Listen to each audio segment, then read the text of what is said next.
सांग्रंशाला Bharatiya Janata party प्रदेश हाबानको कायसा आचुक्लाइमा पान्दा संखा शाखा पान्दाव phi मानजाक फाइका हास्तिनी मन्त्री अक्रा डाक्टर मानिक शाह प्रदेश बीजेपी आचुकफाङ राज्य भट्टाचार्य त्रिपुरा हामग्राई ताङबेदनी मन्त्री विकास देवबर्मा इन्डस्ट्री एन्ड कमर्स ताङबेदनी मन्त्री शान्तना चाकमा गोचाम डेपुटी सीएम जिष्णु देवबर्मा नखोबुई बोतनी आदङसङ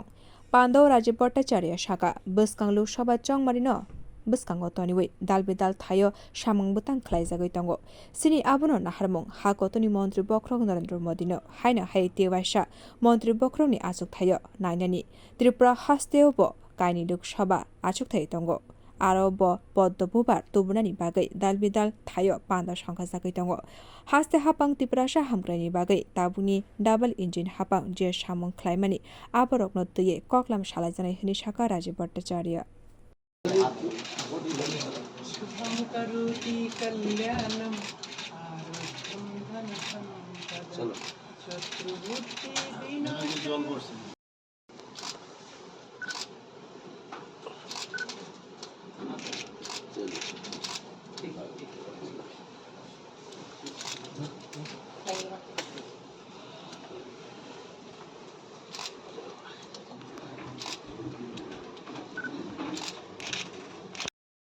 দেখুন ইতিমধ্যে আমাদের লোকসভা নির্বাচনকে সামনে রেখে আমাদের বিভিন্ন কর্মসূচি আমরা বুথ স্তর পর্যন্ত আমাদের বিভিন্ন কর্মসূচির আমরা উদ্যোগ গ্রহণ করেছি এবং আমাদের মূল লক্ষ্য আমাদের দেশের যশস্বী প্রধানমন্ত্রীকে আবারও আমরা দেশের যশস্বী প্রধানমন্ত্রী বানাতে চাই মাননীয় নরেন্দ্র মোদীজিকে আমরা দেশের প্রধানমন্ত্রী হিসেবে দেখতে চাই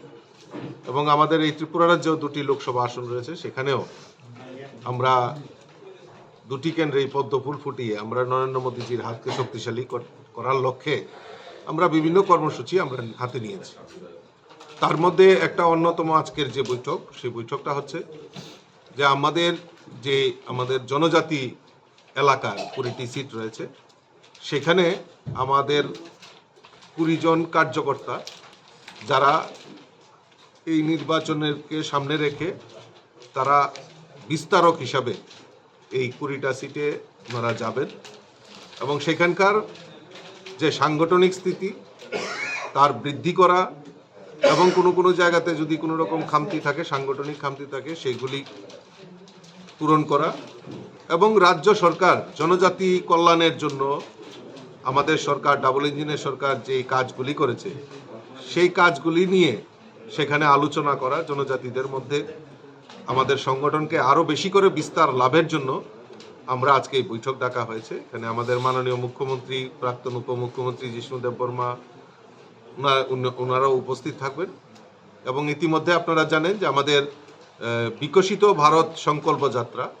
আর সুশাসন 2 দ্বিতীয় পর্যায়ে সুশাসনের কাজ শুরু হয়েছে এবং সেইগুলিও প্রচার প্রসারের জন্য আমাদের এই কয়েকদিন ধরে আমাদের জনজাতি এলাকায় আমরা বিস্তারক হিসাবে কয়েকজন কার্যকর্তাকে পাঠাবো তার নিশ্চিত করেছি এবং আজকে তার প্রশিক্ষণ এবং তার রূপরেখা তৈরি করা সবসময় আমাদের ভারতীয় জনতা পার্টির সাংগঠনিক সভা বিভিন্ন সময় বিভিন্ন বিষয় নিয়ে আলোচনা হয় তো আজকে এখানে সাংগঠনিক সভা এবং আজকের যে সাংগঠনিক সভা সেটা হচ্ছে আমাদের জনজাতি যারা আমরা লিডাররা আছেন আমাদের যারা ভাই বোনেরা আছেন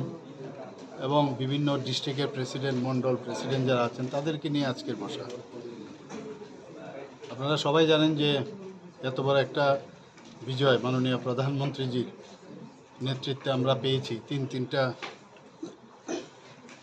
আমাদের রাজ্যে তো সেটাকে সামনে রেখে আমাদের তো ভারতীয় জনতা পার্টি কখনো বসে থাকে না সবসময় আমরা সেবাই সংগঠন সেই বিষয়ে আমরা সবসময় বলি এবং সেটাকে সামনে রেখে আজকের এই বৈঠক অর্থাৎ আমরা 2024-এ যে লোকসভার ইলেকশন সেই ইলেকশনকে সামনে রেখে সংগঠনকে আরও মজবুত করা এবং আমাদের যে 20টা জনজাতি রিজার্ভ সিট আছে সেখানে কিভাবে আমাদের জনজাতি মোর্চা এবং মোর্চার সাথে ওখানকার যে ডিস্ট্রিক্ট প্রেসিডেন্ট মন্ডল প্রেসিডেন্ট এবং বুথ লেভেল পর্যন্ত, মাইক্রো লেভেল পর্যন্ত কীভাবে বিভিন্নভাবে কাজ, যে আমাদের পদ্ধতি আছে সেই পদ্ধতিগুলো নিয়ে সামনের দিকে কাজ করবে, সেই বিষয়ে আজকে এখানে আলোচনা। আমাদের সাথে আমাদের মাননীয় সভাপতি ত্রিপুরা প্রদেশ বিজেপির শ্রী রাজীব ভট্টাচার্য আছেন, আমাদের জেনারেল সেক্রেটারি এখানে আছেন, 2 জেনারেল সেক্রেটারি আছেন, আমাদের মন্ত্রী ম্যাডাম আছেন এখানে, আমাদের আরেকজন মন্ত্রী বাহাদুর আছেন, উনি জনজাতি মোর্চার প্রেসিডেন্ট শ্রী বিকাশ দেববর্মা, শান্তনা চাকমা। তো আমরা মোরাললেস এখানে সমস্ত ডিস্ট্রিক্ট থেকে এখানে সবাই এসছে, সবাইকে নিয়ে আজকে কথাবার্তা বলবো। আমাদের যে প্রাক্তন উপমুখ্যমন্ত্রী উনিও রাস্তায় আছেন, উনিও আসছেন। তো মুদ্রা কথা হচ্ছে, আপনারাই কিছুদিন আগে আমাকে সাংবাদিক সম্মেলন এখানে আমরা যে করেছিলাম, জিজ্ঞেস করেছিলেন যে 2024-এর যে লোকসভা ইলেকশন আপনাদের প্রিপারেশন কি আছে। তো তার জবাবেই আমি বলবো যে আমাদের প্রিপারেশন অনেক আগেই শুরু হয়েছিল। এখন এখান থেকে আমরা বিভিন্ন যে বিস্তারক, আমাদের যে 20টা জনজাতি রিজার্ভ সিট আছে সেখানে আমরা পাঠাবো, এবং এখানে নির্দেশিকা আছে কি কি করতে হবে বিভিন্ন, সে বিষয়ে নিশ্চয়ই আপনাদের সামনে আমাদের মাননীয় সভাপতিজি বলেছেন। তো সেই বিষয়ে আজকের এই আলোচনা, এবং আশা করি যে আগামী দিন মাননীয় প্রধানমন্ত্রীজির নেতৃত্বে আবার সরকার, আমাদের কেন্দ্রীয় সরকার যেটা মোদিজির নেতৃত্বে চলছে সেটা আবার হবে, এবং ত্রিপুরাতে যে দুটো লোকসভার সিট আছে পশ্চিম এবং পূর্বে, সেটাতে গত বছর যা ভোট পেয়েছি তার থেকে আরও বেশি ভোট পেয়ে এবার আমরা জিতবো, এটা আমি নিশ্চিত।